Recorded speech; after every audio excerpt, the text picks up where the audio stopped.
안녕하십니까.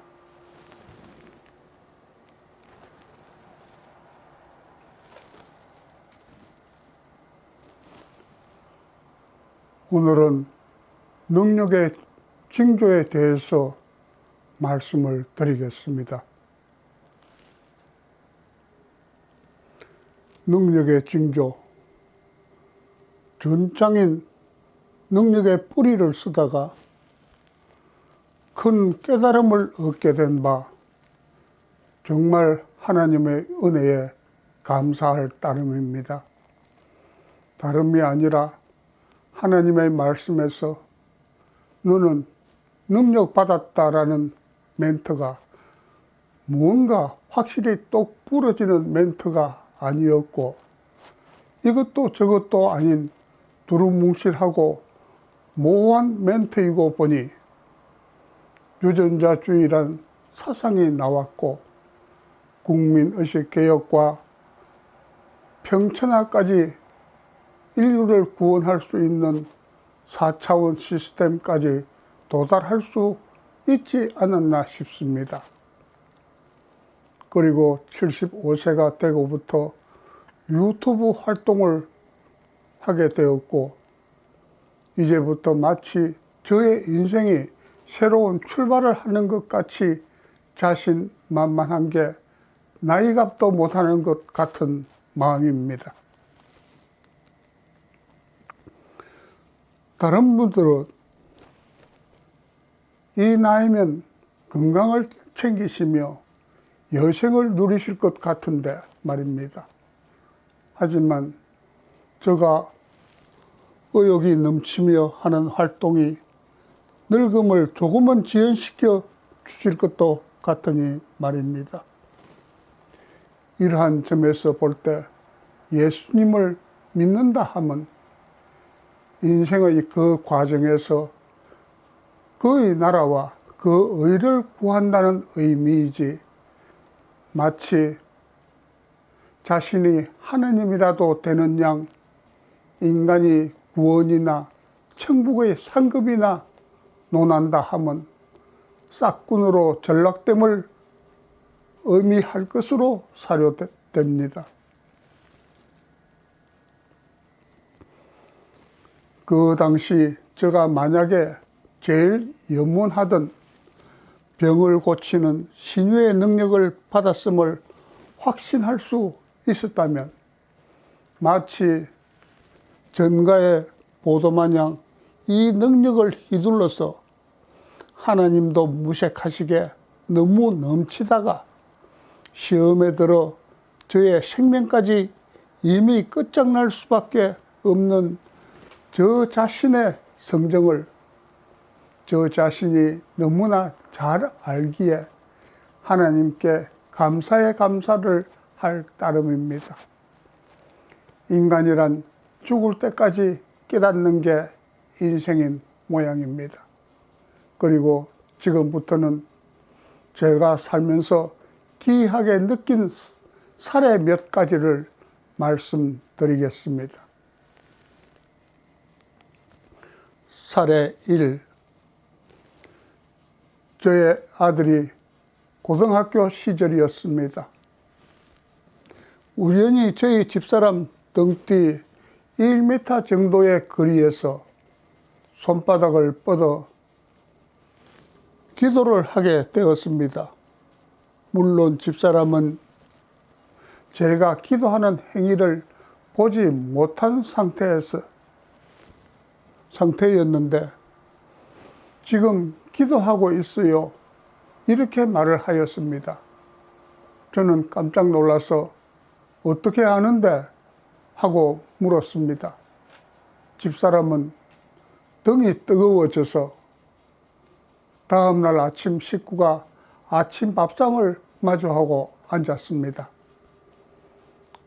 그리고 집사람이 아들에게 너희 아버지가 등 뒤에서 기도를 하니 내 등이 뜨거워지더라, 이렇게 말을 하니 아들은 곧바로 아버지 나도 한번 해보소.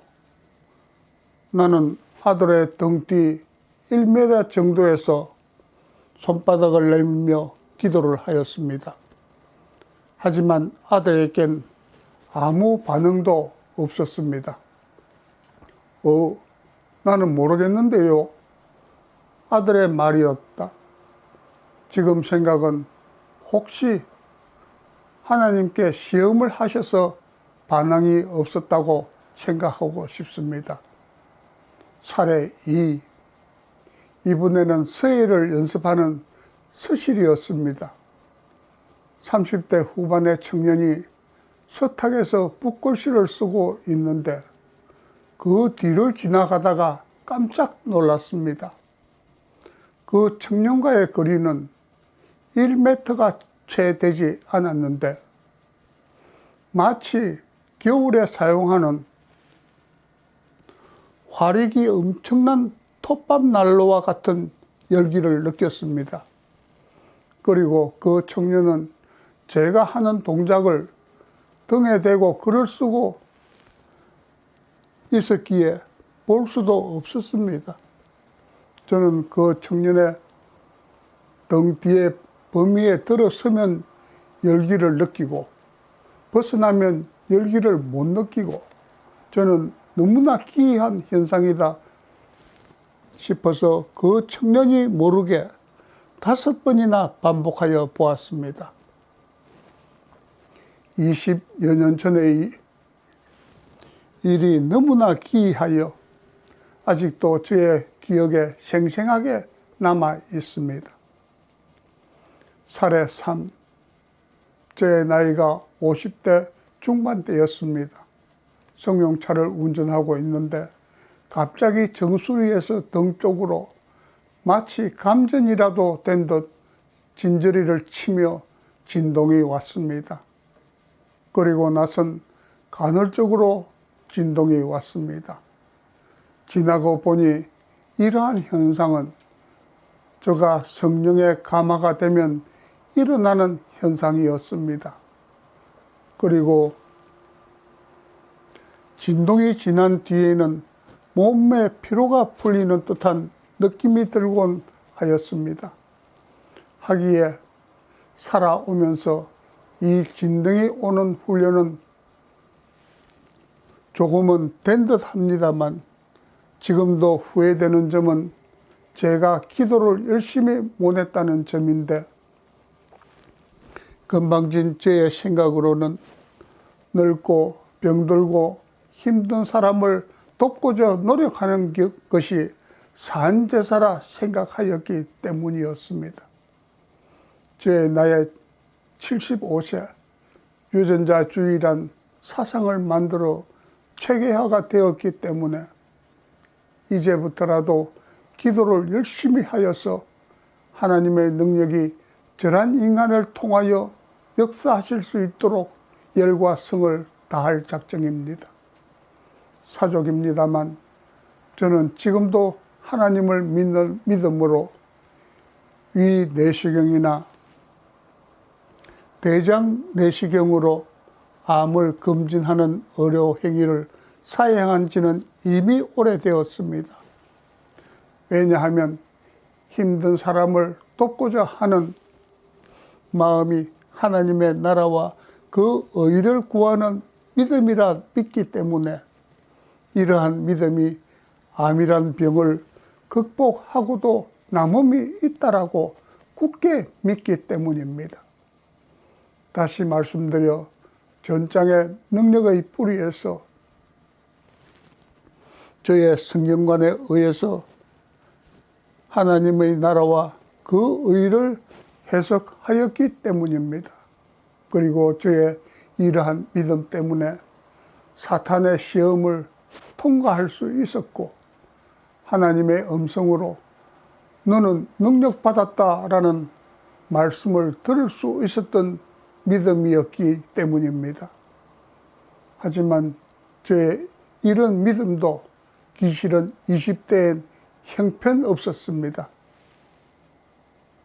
예를 들면 외람되고 건방지게 나는 내 주먹을 믿고 산다든지 지금 생각하면 너무나 참람되게 하나님이 되었던 하나 놈이 되었던 나하고는 상관없다라는 말을 아무런 꺼리낌 없이 곧잘 하였으니까요. 저의 지난 이런 죄는 제가 10,000,000번을 죽어도 마땅할 것입니다. 그리고 저의 성장기엔 유달리 도스토옙스키의 카라마조포가의 형제들에 심취되어 형편이 없었습니다. 왜냐하면 인간의 심리 상태를 마치 메스로 해부를 하는 듯한 젊은 날의 감동이 지금도 생생하기 때문입니다. 그러나 성장하고 나서 보니 톨스토이가 훨씬 크게 느껴졌지만 말입니다. 저는 정말 하나님과의 인연은 생각도 못하였는데 저의 어머니 품성이 너무나 곱고 강하여 현실 적응이 힘드시다 보니 고생을 유달리 많이 하시다가 예수님을 접하셨기 때문에 그 몰입도가 저의 입장에서는 정상이 아니었습니다. 하지만 그 애미의 그 아들이 어디 가겠습니까? 타고난 성정이 똑같다는 말씀입니다.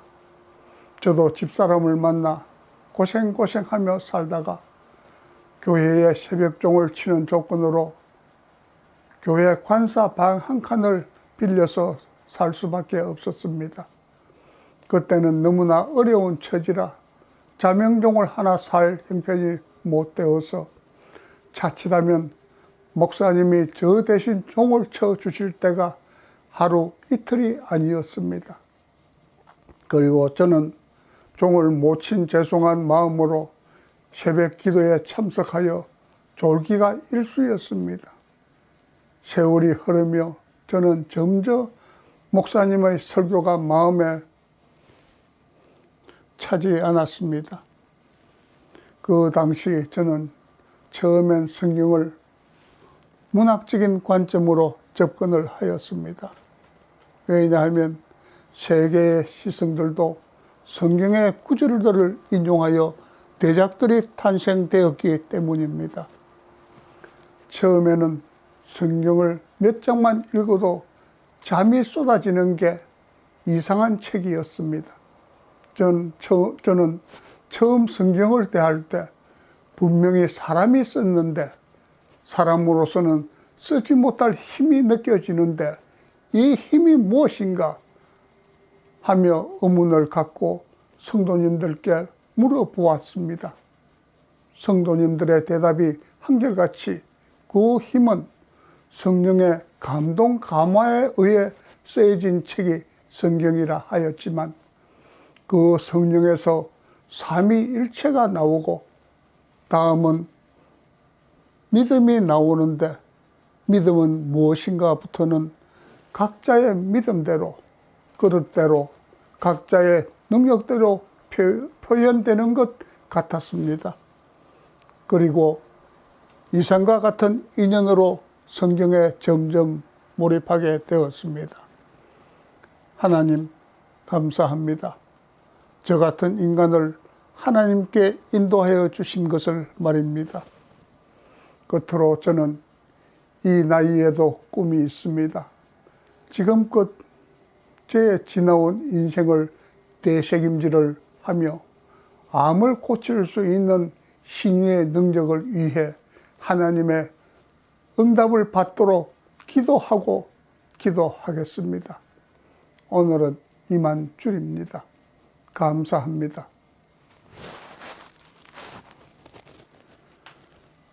안녕히 계십시오.